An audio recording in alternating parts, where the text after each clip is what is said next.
Kalau kita lihat ya, anak orang, teman-temannya pada jajan tuh anak kagak jajan. Coba bayangin kalau itu anak kita, betapa perih kita punya hati. Bela-belain seumur-umur bapak, belum pernah minjem duit, tapi buat anak mah gak jadi masalah. Biar kita muka tebal-tebelin gak jadi masalah. Yang penting anak girang. Rasain tuh anak orang lain begitu. Begitu dalam kehidupan. Kalau kita udah punya kepekaan, wah ini dia umat Rasulullah Sallallahu Alaihi Wasallam. Muhammadur Rasulullah walladzina ma'hu asyidda'u al-kufar ruhama'u bainahum. Tanda umat Rasul, ruhama'u bainahum, menyayangi sesama. Sayyidina Umar bin Khattab diampuni dosa-dosanya gara-gara apa? Gara-gara melepaskan burung pipit yang dimainkan oleh anak-anak, diambil, dibayarin, dibeli, dilepas. Allah ampuni dosa-dosanya. Yang kadang-kadang suka repot ya itu kalau digelendotin anak itu. Ya sebenarnya anak ini belum apa? Belum sunat. Ya itu repot, makanya kita kadang-kadang kalau lagi sholat digelendotin anak sampai akhir, mesti ngulang lagi sholatnya. Itu. Kalau ngeliatin ini gimana?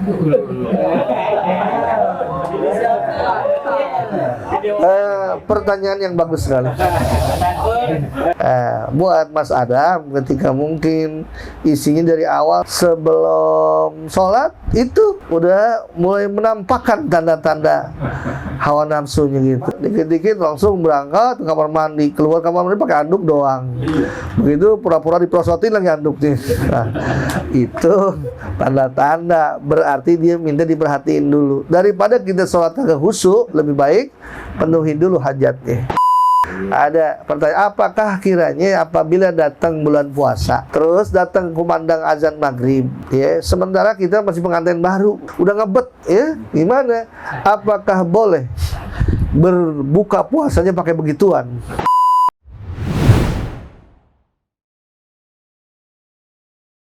Ala alihi wa ashabil kiram. Syai'ulillahi la'amul fatihah. A'udhu billahi minasyaitanir rajim. Bismillahirrahmanirrahim. Alhamdulillahi rabbil alamin. Ar-rahmanir rahim. Maliki yaumiddin. Iyyaka na'budu wa iyyaka nasta'in. Ihdinas siratal mustaqim. Siratal ladzina an'amta 'alaihim ghairil maghdubi 'alaihim waladdallin. Bismillahirrahmanirrahim. Alhamdulillahi rabbil alamin. Wassalatu wassalamu ala ashrafil anbiya'i wal mursalin. Sayyidina wa habibina wa syafi'ina wa maulana Muhammadin wa ala alihi wa sahbihi ajma'in, amma ba'du. Wa bil fathi ya fattah ajil takarrumana, wa bil ilmi nawwir ya alim uqulana. Rabbi israh li sadri wa yassir li amri wahlul 'uqdatam min lisani yafqahu qawli. Allahumma ij'alni khairan mimma yadhunnun wa la tu'akhidni mimma yaqulun waghfir li ma la ya'lamun. Subhanaka la ilma lana illa ma 'allamtana innaka antal alimul hakim. Wala haula wala quwwata illa billahil aliyyil azim. Par'un adalah ini sebuah cabang. Yundabu disunahkan. Ta'jilu sholatin, menyegerakan sholat. Walau isya'an, walaupun untuk sholat isya. Sunnah kalau udah datang panggilan azan, kita menyegerakan sholat, walaupun itu sholat isya. Kenapa ada bahasa walaupun sholat isya? Karena ada orang yang berkata, bukankah Rasul mensunnahkan mengakhirkan sholat isya? Nah, itu dijawab oleh musannif bahwa beliau itu mengakhirkan sholat nggak setiap malam. Nggak setiap malam beliau mengakhirkan sholat isya. Ya, jadi ada waktu-waktu tertentu aja. Adapun yang beliau biasakan, beliau lazimkan, yaitu sholat di awal waktu.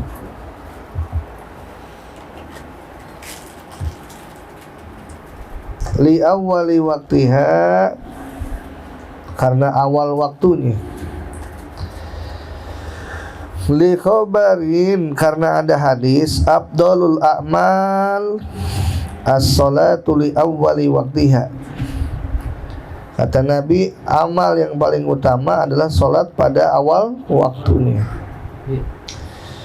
Wa ta'khiruha, dan mengundurkan itu sholat atau mentakhirkan itu sholat an awwalihi, daripada awal waktunya, itu jatuh hukumnya juga sunnah. Jadi ada waw atap. Waw atap ini punya makna kesamaan hukum. Asalnya wayundabu ta'khiruha, dan disunahkan mentakhirkan itu sholat. Itu.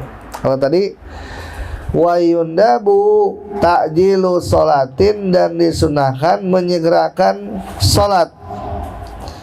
Karena ada hadis afdalul a'mal as-sholatu di awwali waktiha.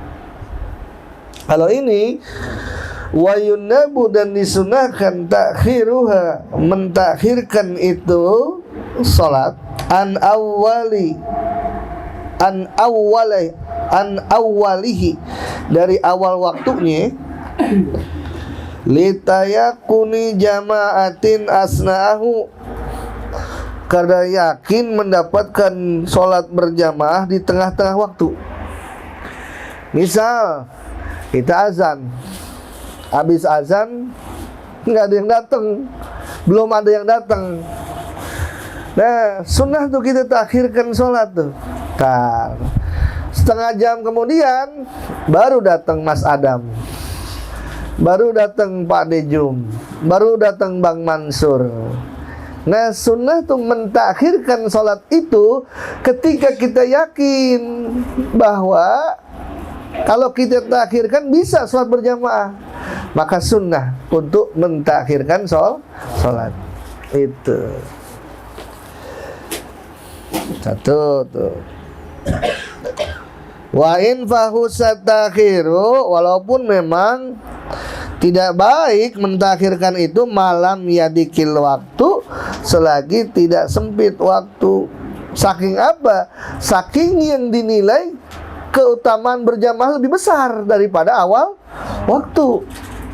Daripada ente sholat di awal waktu sendiri, lebih baik ente takhirkan sholat tapi dapat berjamaah. Itu saking apa tuh?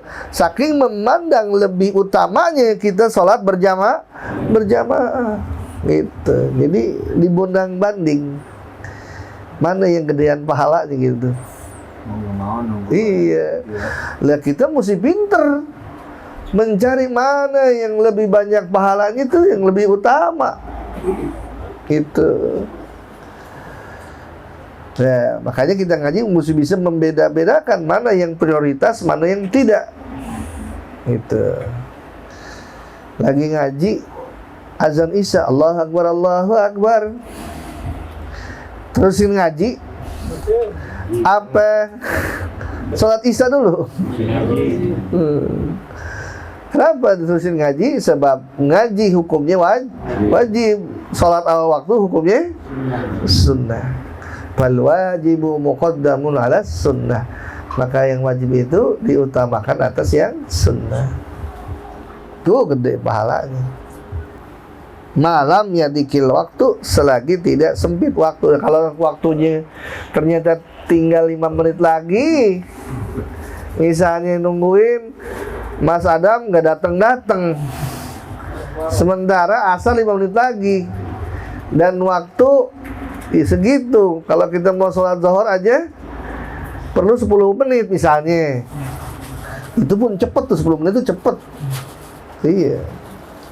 Kalau begitu ya wes sudah. Ya kalau ada bahasa malam ya dikil waktu, ya udah sholat sendiri aja daripada ente sholat berjamaah tapi waktunya habis. Itu kalau begitu masuk fawailul lil musallin alladzina hum an salatihim sahun. Dia tunda-tunda sholatnya sampai habis waktunya. Jadi beri gambaran bahkan jangankan itu, separuh waktunya di waktu dia sendiri, separuh waktunya di waktu yang lain, itu sudah melalaikan sholat. Walidhonniha, dan karena menyangkanya ia, idza lam yafhas, apabila tidaklah dianggap jelek urban secara uruf. Itu karena menyangkanya akan ada orang yang ikut berjamaah. Kalau toh ternyata memang tidak dianggap jelek secara uruf, secara kebiasaannya. La li syakin, tidak disunahkan karena ragu-ragu. Apa iya bakal datang, apa iya bakal datang gitu. Yang disunahkan itu udah yakin, mungkin udah janjian. Mas Adam, ntar kita sholat berjamaah ya di musola ya. Oke, gitu. Siap. Ternyata iya, dia sebelum sholat, sebelum berangkat ke musola mules perutnya, dibuang dulu deh tuh. Tapi ditungguin, tetap ditungguin numpang wing. Itu yakin disunnahkannya kita mentakhirkan sholat apabila kita yakin dapat berjamaah. Kalau nggak yakin, tidak disunnahkan. Wal jama'atul qalilatu awalal waktu, dan berjamaah yang sedikit di awal waktu afdalu minal katsirati akhirahu. Berjamaah yang sedikit di awal waktu itu lebih utama daripada kita berjamaah banyak tapi di akhir waktu. Jadi kalau di awal waktu misalnya ada Mas Adam, ada Bang Uing, ada Pak Dejung, wis sudah di awal waktu lebih utama daripada nunggu orang banyak tapi di akhir waktu. Udah komat deh gitu. Udah ada imam, udah ada makmum, dapat berjamaah kan? Iya kan, salat berjamaah ada imam, ada makmum. Ya. Itu bukan cerita ya dia yang azan, dia yang qomat, dia yang imam, dia yang makmum. Itu bukan berjamaah. Itu. Jadi berjamaah yang sedikit di awal waktu lebih utama daripada berjamaah dengan banyak orang tapi di akhir waktu. Wa yu'akhirul muhrimu salatal isya'i wujuban. Wa yu'akhirul muhrimu, dan mentakhirkan orang yang sedang ihram. Muhrim itu orang yang ihram. Di kita kan kadang-kadang suka salah ucap ya. Itu bukan muhrimnya, bukan muhrim, mahramnya. Kalau muhrim orang yang pakai pakaian ihram, lagi ihram. Kalau mahram orang yang haram kita nikah. Mak kita mahram tuh, yang apabila bersentuhan kulit nggak batal. Sama adik kita, mertua kita nggak batal. Namanya mahram. Kalau di sini muhrim, orang yang lagi ihram, dan mentakhirkan orang yang sedang ihram salat al-isya'i, akan salat isya wujuban, wajib hukumnya, li ajli khaufi fauti hajjin, karena khawatir luputnya haji. Ya, seperti apa? Wukuf di Arafah terbatas waktunya.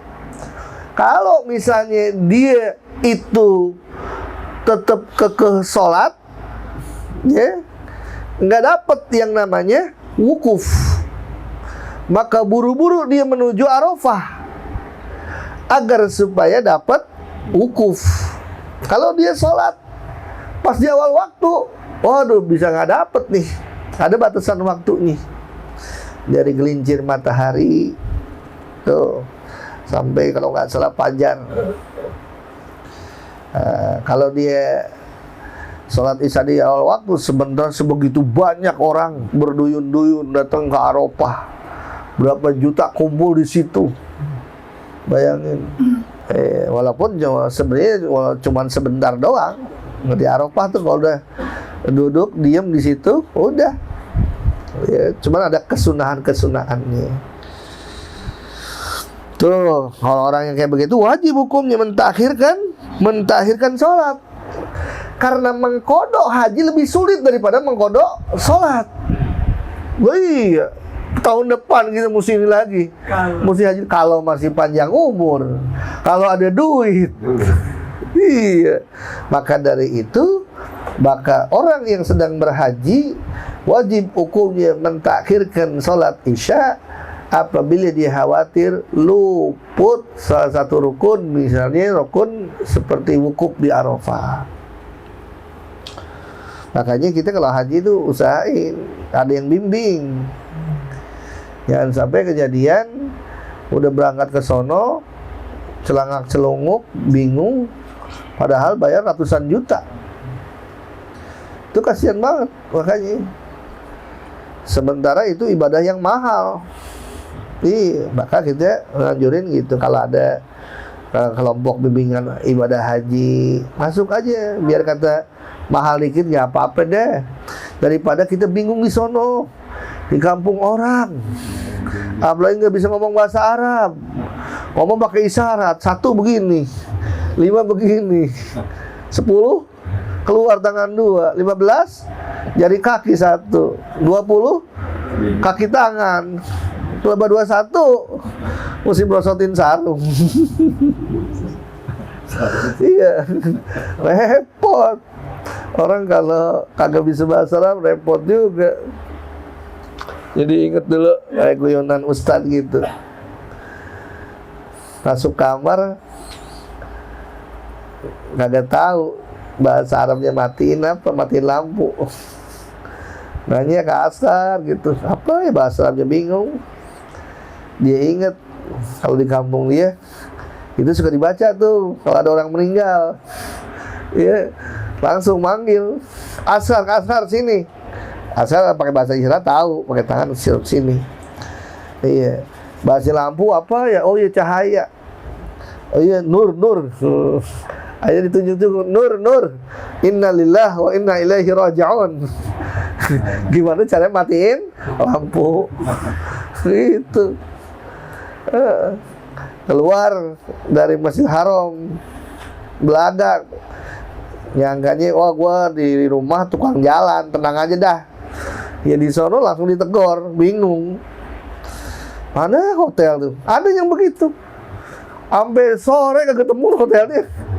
Padahal dia lewatin. Ini makanya kita nggak boleh sombral di sono, nggak boleh sombong. Nggak boleh sombong. Akhirnya ketemu Askar. Ya Askar, ihdinas siratal mustaqim.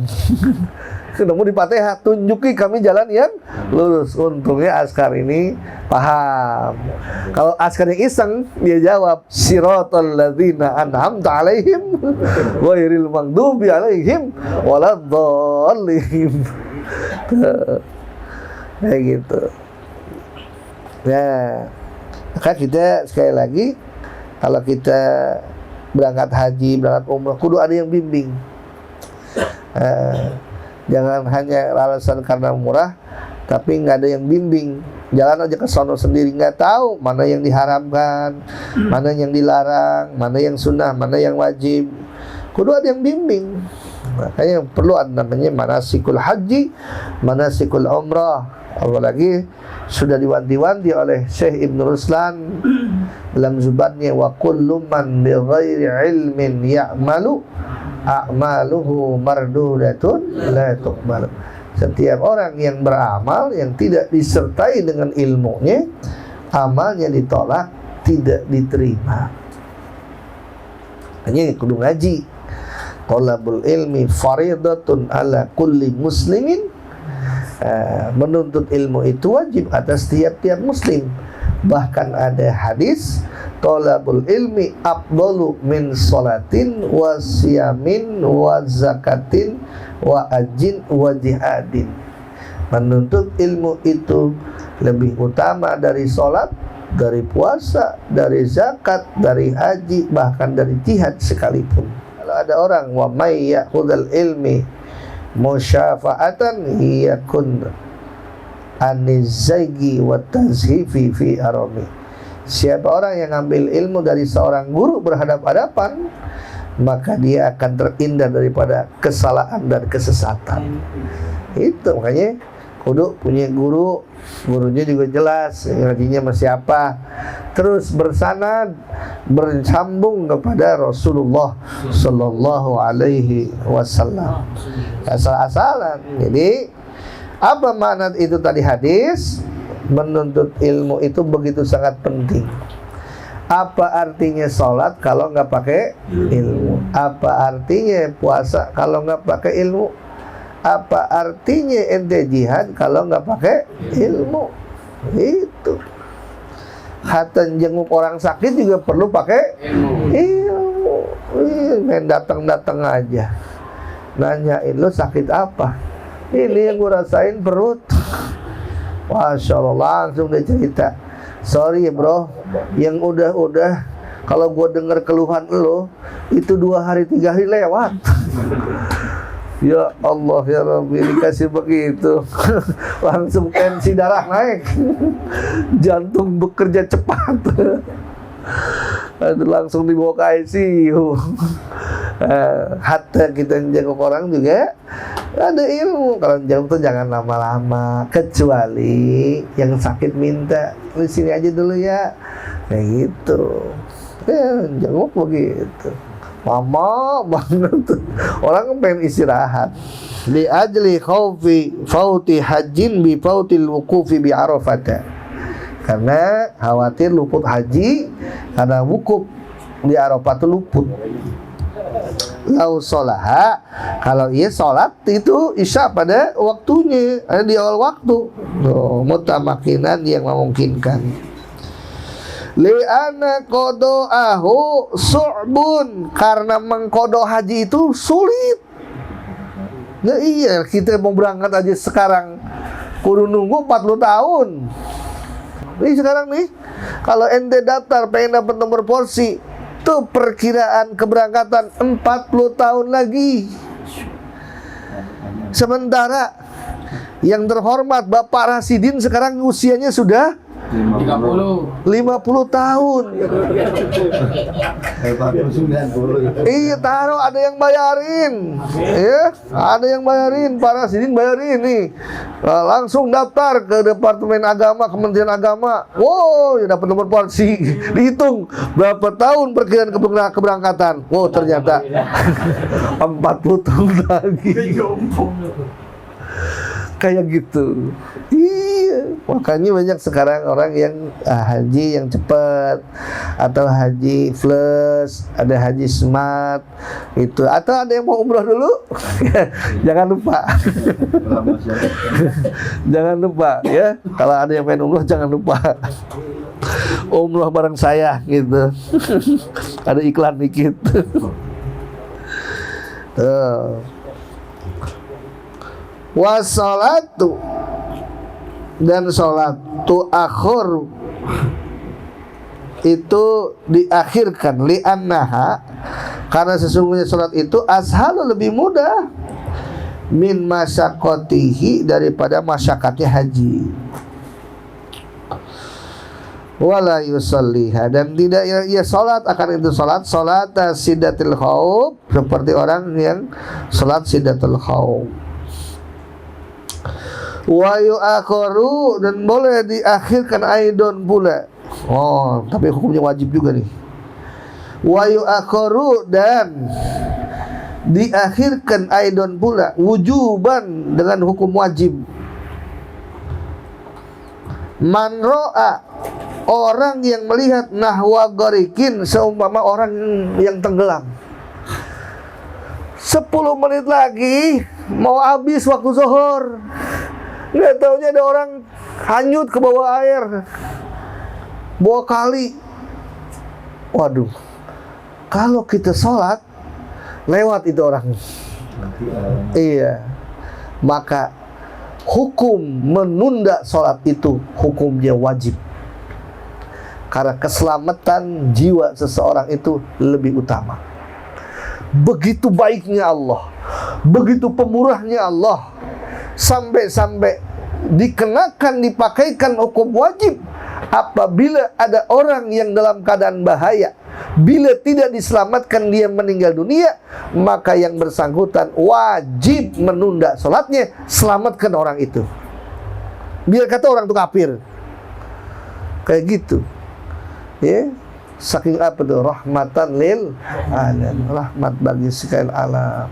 Jadi keselamatan. Ini cuma contoh aja. Lah kalau kita di jalan ada orang ketabrak, coba sebentar lagi mau datang waktu asar, sholat zuhur, apa selamatin tuh orang? Selamatin. Gitu. Hukumnya wajib tuh. Ya dokter statement. Sama. Misalkan dia kayak operasi gitu.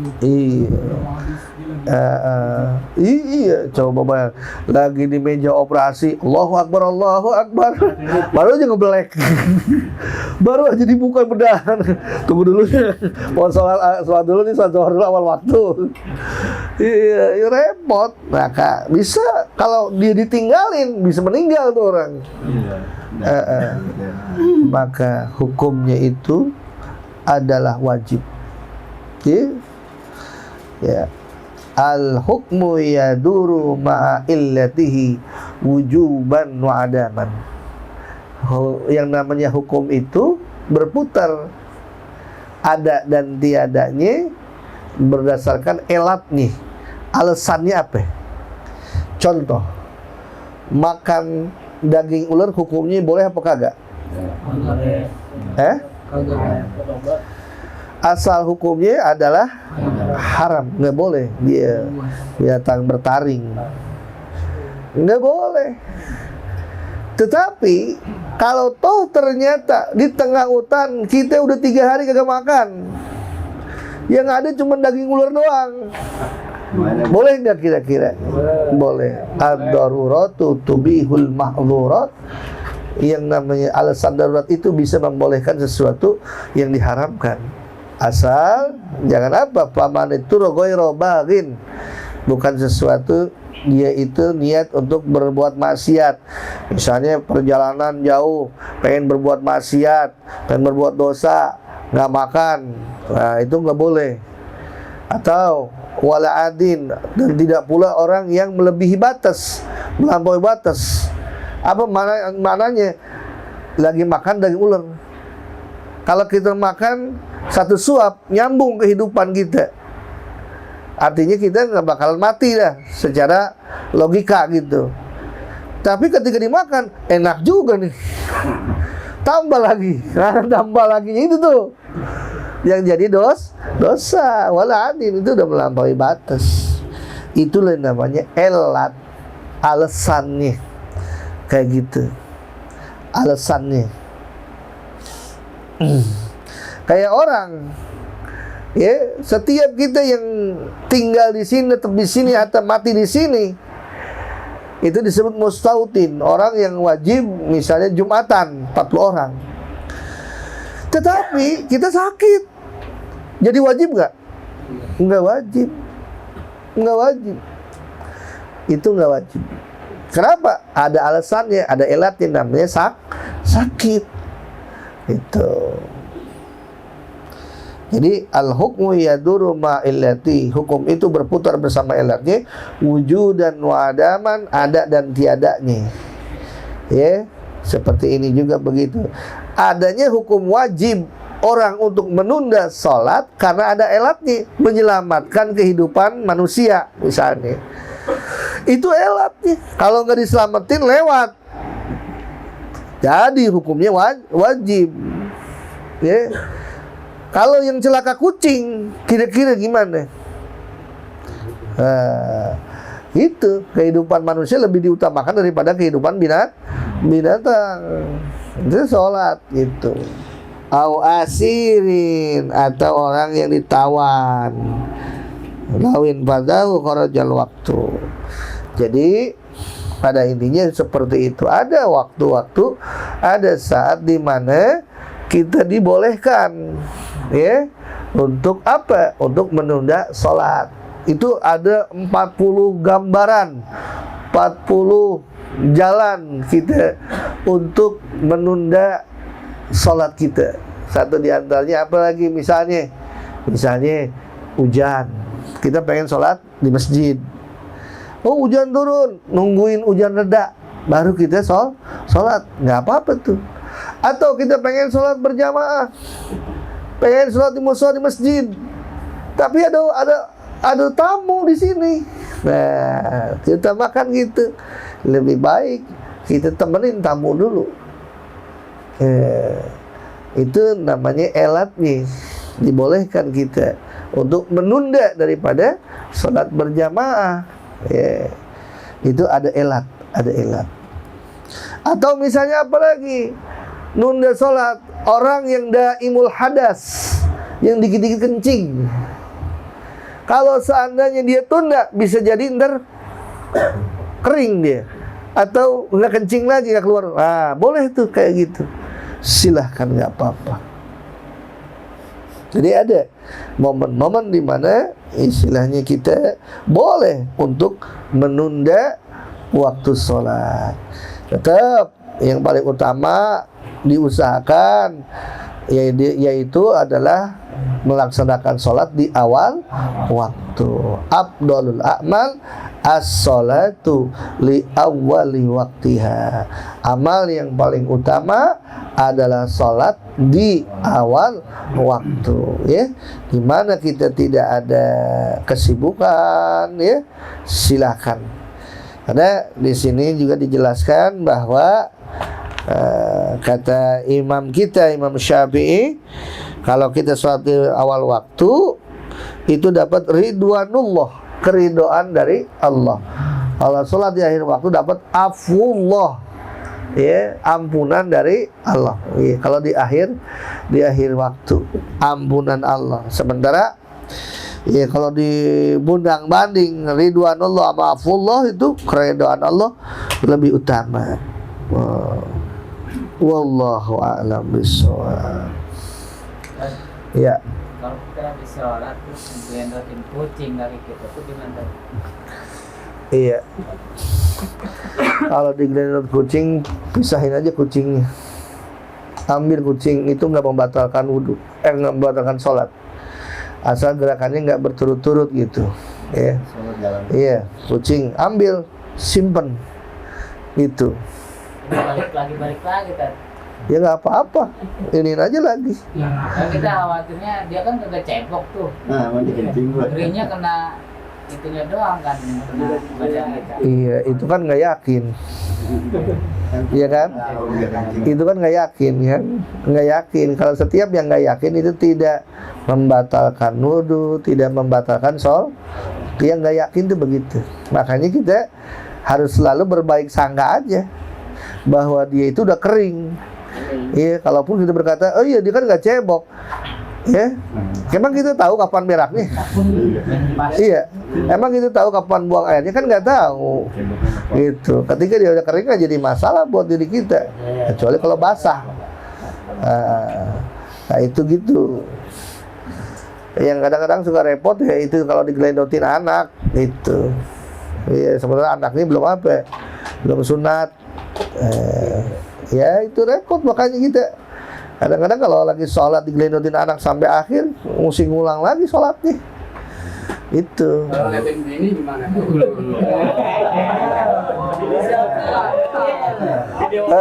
Pertanyaan yang bagus sekali. Iya.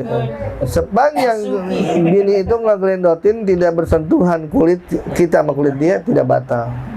Ya mungkin isinya kangen gitu ya, udah lama gak ketemu gitu. Lagi sholat digelendotin. Iya. Ya kayak gitu.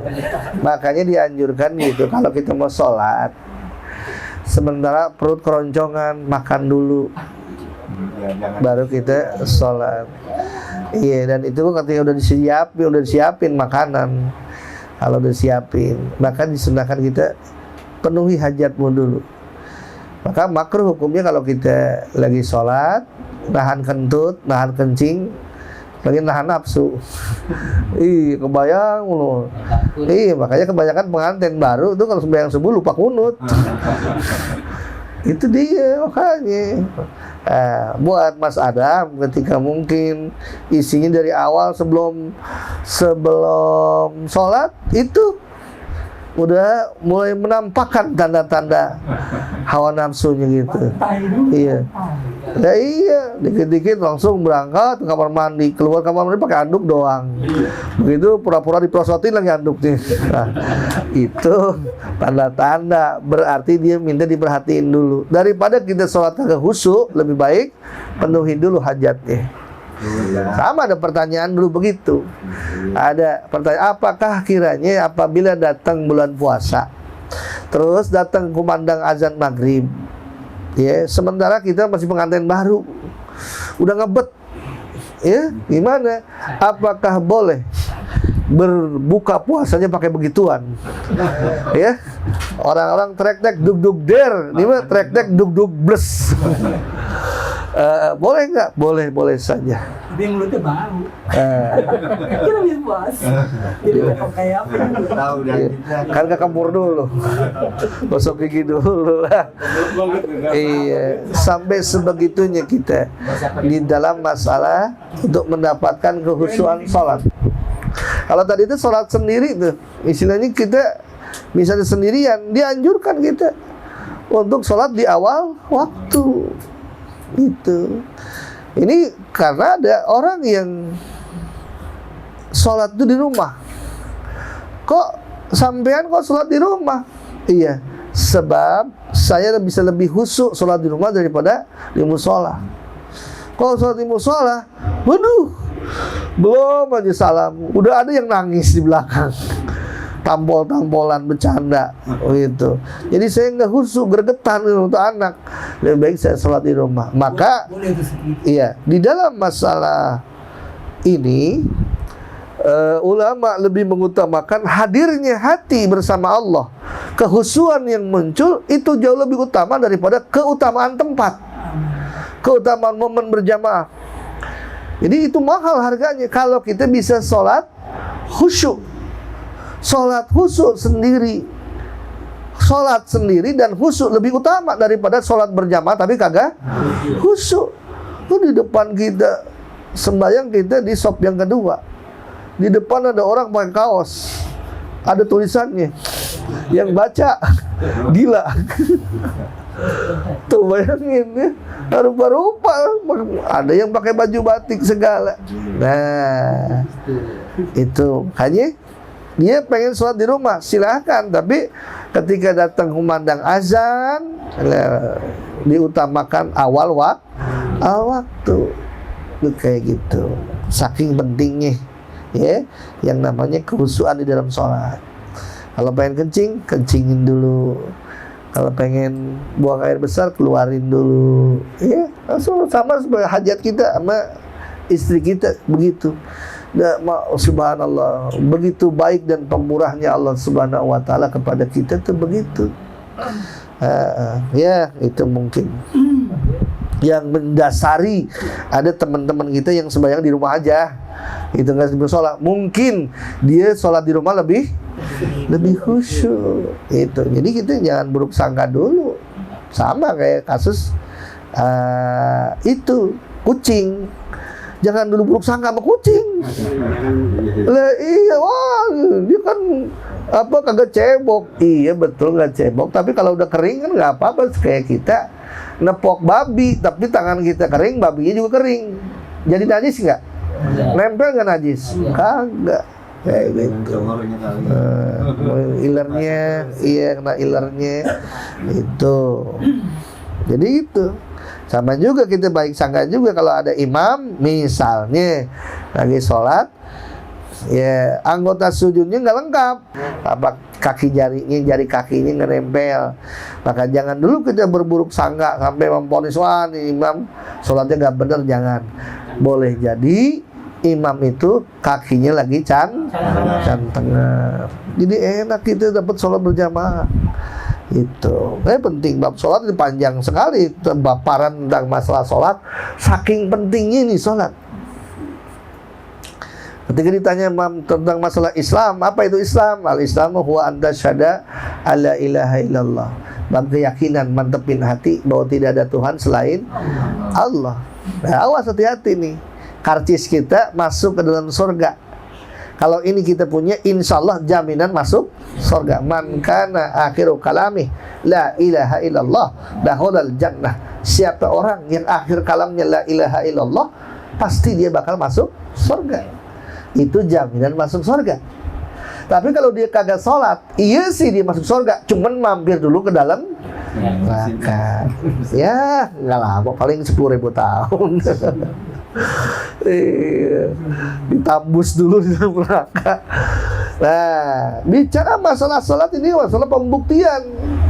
Kalau kau emang benar beriman kepada Allah, buktiin. Buktinya apa? Sholat. Bab sholat, hubungan kita dengan Allah Subhanahu wa ta'ala. Tapi di dalam sholat pula, kalau benar kita menyikapinya dan menghayatinya, mengambil hikmah dari itu sholat, ada pelajaran bermanfaat yang bisa kita petik. Ketika sholat, kita lihat ke bawah tempat sujud kita. Ketika beres sholat, Assalamualaikum, Assalamualaikum. Itu sebenarnya sunnah. Assalamualaikum itu menyampaikan salam kepada orang di samping kita, menyampaikan salam kepada orang yang di samping kiri kita. Apa maknanya? Bahwa seseorang bisa mulia di hadapan Allah tidak hanya mengandalkan ibadah ritual semata, tapi juga ada ibadah sosial.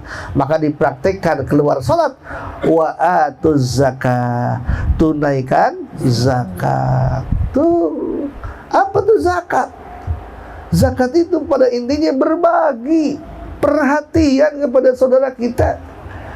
Ya, jangan sih kepada saudara, mohon maaf, dalam Islam itu hatta kepada hewan saja, ya, itu begitu sangat diperhatikan di dalam Islam. Sayyidina Umar bin Khattab diampuni dosa-dosanya gara-gara apa? Gara-gara melepaskan burung pipit yang dimainkan oleh anak-anak, diambil, dibayarin, dibeli, dilepas. Allah ampuni dosa-dosanya.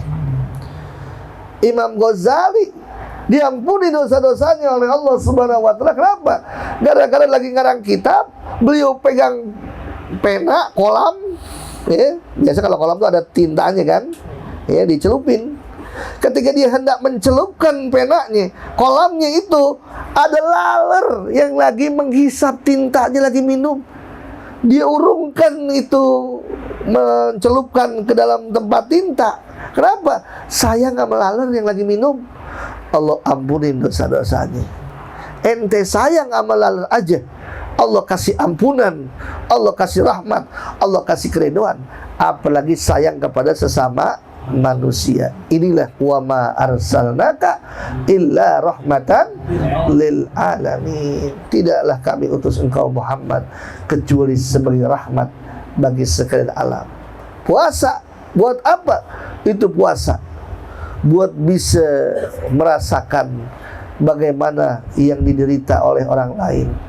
Kita mungkin tiap hari lapar, tapi ada saudara kita yang berada di bawah garis kemiskinan, yang boleh jadi dia buka sekaligus sahur. Saudara-saudara kita yang tinggalnya di kolong jembatan, susah begitu.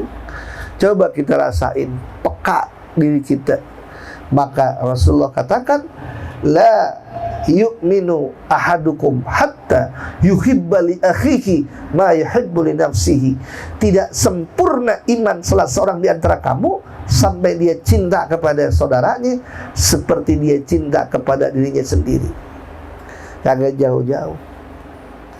Kalau kita lihat ya, anak orang, teman-temannya pada jajan, tuh anak kagak jajan. Coba bayangin kalau itu anak kita, betapa perih kita punya hati. Bela-belain seumur-umur bapak, belum pernah minjem duit, tapi buat anak mah gak jadi masalah. Biar kita muka tebal-tebelin gak jadi masalah, yang penting anak girang. Rasain tuh anak orang lain begitu. Begitu dalam kehidupan, kalau kita udah punya kepekaan, wah ini dia umat Rasulullah sallallahu alaihi wasallam. Muhammadur Rasulullah walladzina ma'hu asyidda'u al-kuffar ruhama'u bainahum. Tanda umat Rasul, ruhama'u bainahum, menyayangi sesama.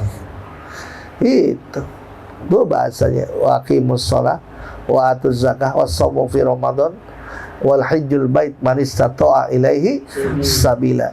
Haji gambaran perjuangan melawan hawa nafsu. Putaran-putaran toab itu melawan arah jam adalah simbol daripada perjuangan seorang hamba untuk mendapatkan keredoan Tuhannya. Duit jutaan nggak jadi masalah, korban waktu nggak jadi masalah, anak ditinggal, istri ditinggal nggak jadi masalah. Buat satu kecintaan yang dia ingin dapat, cintanya Allah Subhanahu wa ta'ala. Tuh, makanya labbaik Allahumma labbaik, labbaik la syarikalah. Mengkhususkan diri hanya kepada Allah, tidak selain Allah. Saya mengabdi, saya memuja, saya menyembah hanya kepada Allah. Saya penuhi panggilanmu ya Rabb. Innal hamda, sesungguhnya pujian, wan nikmata, dan kenikmatan, laka, milik engkau. Saya punya pangkat, milikmu, punya jabatan, milikmu, harta, milikmu ya Allah.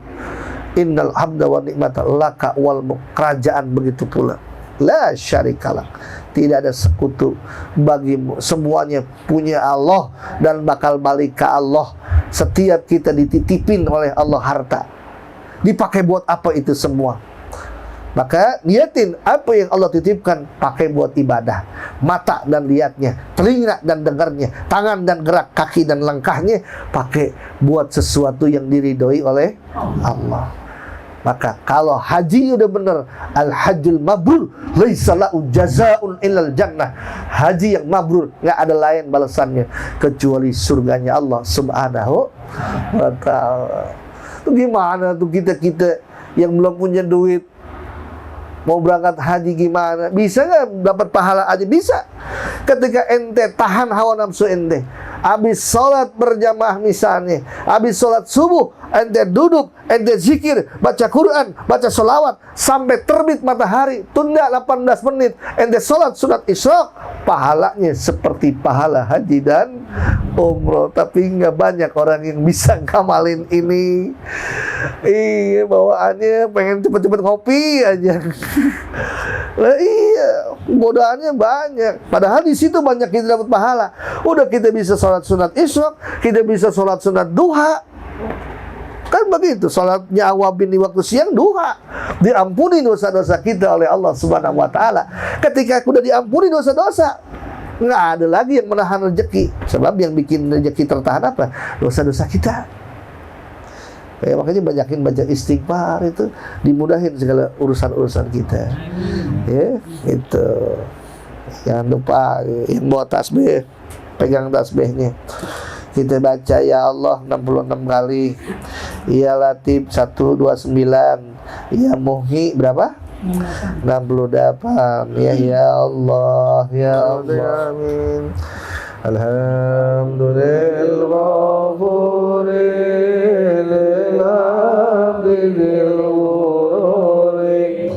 wal fadhi bil umuri wa hamaqatil humuri wassalatullah dawama wa salamuhu tamama ala ma yaji mama wa li'ambiya khidama wa ala alil ghirami wa sahbigan nujumi fi qudadil mawami